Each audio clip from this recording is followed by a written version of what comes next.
Барлықтарыңызға сәлем. Мен бүгін сіздермен осындай әдемі оформлениемен шуба салатының рецептімен бөлісетін боламын. Жаңа жылға осындай көптеген рецепттерді іздесеңіз, менің каналыма жазылып алуды ұмытпаңыздар. Барлық керекті ингредиенттерді пісіріп алдым.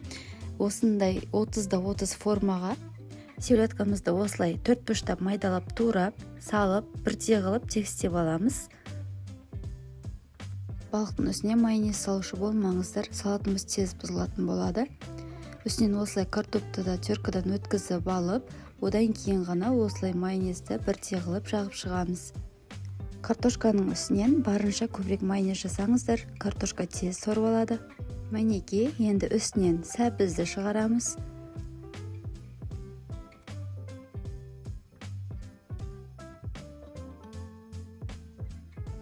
Оны да біртіндеп жайып, қайтадан майонез,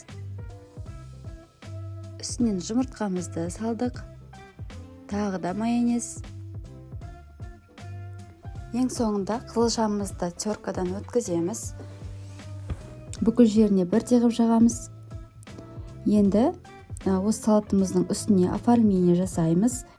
Ол үшін тұздалған бір қиярды алып, осылай жіңішке қылып турап аламыз және видеодағыдай гүл жасаймыз.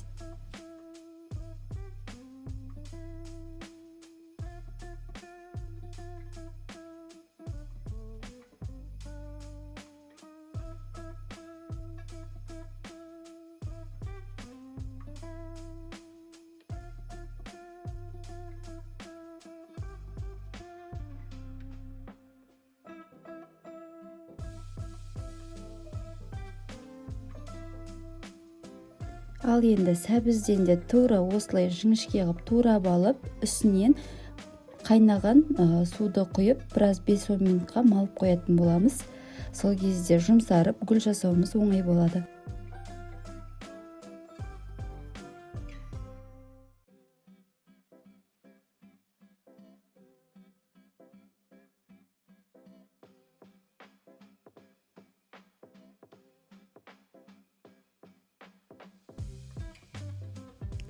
Мінекей гүлдеріміз дайын. Енді салатымыздың үстіне орналастырамыз.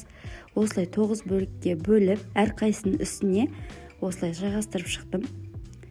Бұндай оформлениясы бар салат кез келген столдың көркін ашатыны сөзсіз, сондықтан да міндетті түрде алда келатқан жаңа жылға жасап көріңіздер.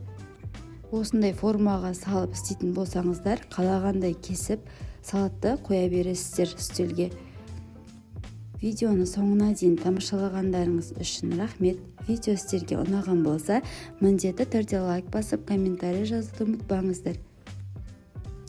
Каналыма өтіп, басқа да көптеген салаттар рецептімен танысыңыздар.